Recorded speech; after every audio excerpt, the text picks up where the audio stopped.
అస్మద్గురుభ్యో నమః.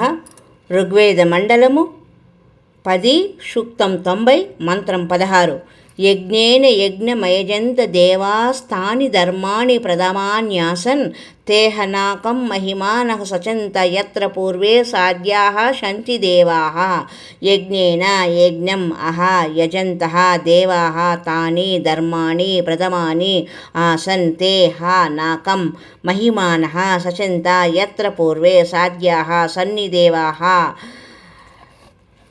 ఏ దేవాహ నిర్వికార దేవుడి స్వరూప భక్తాత్మలు ఆ యజ్ఞం వ్యర్థమైన ధార్మిక పూజలకు బదులుగా యజ్ఞేన సత్యభక్తి ధార్మిక కర్మ యొక్క ఆధారంపై అయజంత పూజ చేస్తారో తాని వారు ధర్మాని ధార్మిక శక్తి సంపన్నులు ప్రథమాని ముఖ్యం అనగా ఉత్తమ్ ఆసన్లు తేహ వారే వాస్తవంలో మహిమాన్ మహోన్నతమైన భక్తి శక్తి యుక్తులై సాధ్యాహ సఫలులైన భక్తజనులు నాకం పూర్ణ సుఖదాయి అయిన పరమేశ్వరుడిని సచంత భక్తి నిమిత్తం కారణంగా అనగా సత్యభక్తి యొక్క సాధన వల్ల ప్రాప్తింపజేస్తారు. వారు అక్కడికి వెళ్ళిపోతారు.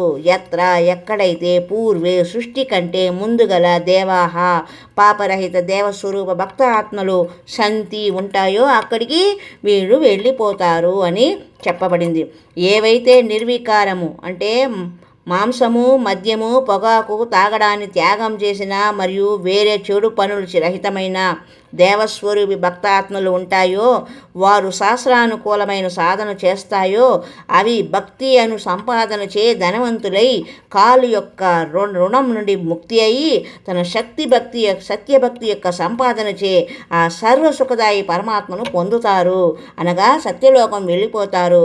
ఎక్కడైతే మొట్టమొదట రచించిన సృష్టి యొక్క దేవస్వరూపము అనగా పాపరహిత హంస ఆత్మలు ఉంటాయో అక్కడికి ఈ నిర్వికార ఆత్మలు వెళ్ళిపోతాయి. ఇవి మానవ లోకంలో ఉన్నప్పుడు ఈ పనులన్నీ దూరం పెడతాయి. ఏమిటి? మాంసం తినడం మానేస్తాయి, మద్యం తాగడం ఆపేస్తాయి, పొగాకు తాగడాన్ని వదిలేస్తాయి. ఇవన్నీ కూడా 3 పనులు వదిలేయడం వల్ల ఇవన్నీ కూడా నిర్వికార ఆత్మలు భక్త ఆత్మలుగా మారి భగవంతుడిలోకి మరలా తిరిగి చేరుకుంటాయి అని చెబుతున్నారు. కొన్ని ఆత్మలు కాలి యొక్క వలలో చిక్కి ఇక్కడికి వచ్చినాయి, కానీ కొన్ని పరబ్రహ్మతో పాటు 7 శంఖ బ్రహ్మాండాల్లోకి వచ్చాయి. అయినా కానీ అసంఖ్య అనంత ఆత్మలు ఎవరి విశ్వాసమైతే పూర్ణ పరమాత్మ స్థిరంగా ఉందో పతివ్రత పాదం నుండి కిందికి జారలేదో అవి అక్కడే ఉండిపోయినాయి. అందువలన ఇక్కడ ఆ వర్ణన్నే పవిత్ర వేదాలు కూడా సత్యం అని చెప్పాయి. ఈ ప్రమాణమే గీతా అధ్యాయం 8 శ్లోకంలో 8 నుండి 10వ శ్లోకంలో చెప్పబడింది. ఏ సాధకుడు పూర్ణ పరమాత్మ యొక్క సత్య సాధన శాస్త్ర విధి అనుసారం చేస్తాడో అతడు భక్తి యొక్క సంపాదన బలముతో ఆ పూర్ణ పరమాత్మను పొందుతాడు అనగా పూర్ణ పరమాత్మ దగ్గరికి వెళ్ళిపోతాడు. దీనివలన సిద్ధీకరించింది ఏమంటే 3 ప్రభువులు ఉన్నారు: బ్రహ్మ, పరబ్రహ్మ, పూర్ణ బ్రహ్మ.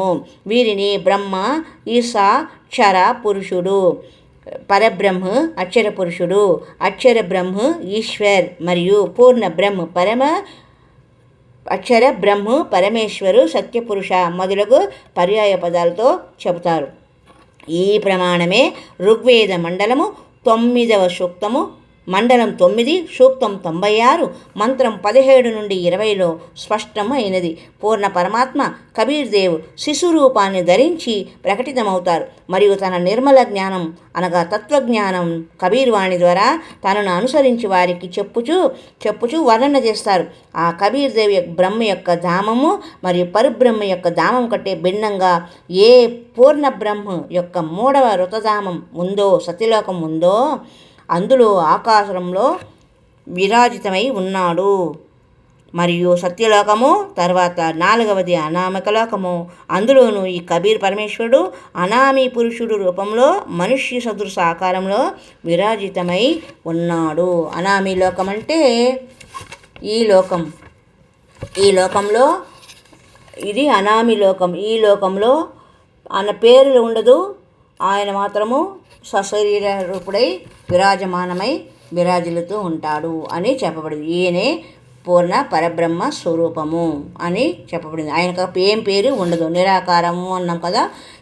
ఇక్కడ అనామయ అంటే పేరు లేనివారుగా ఉంటారు అని. మరి యొక్క సంచికలో మరికొన్ని విశేషాలతో ఈ జ్ఞానగంగా గ్రంథ సాహిత్య పఠనము చేద్దాం. హరి ఓం తత్సత్.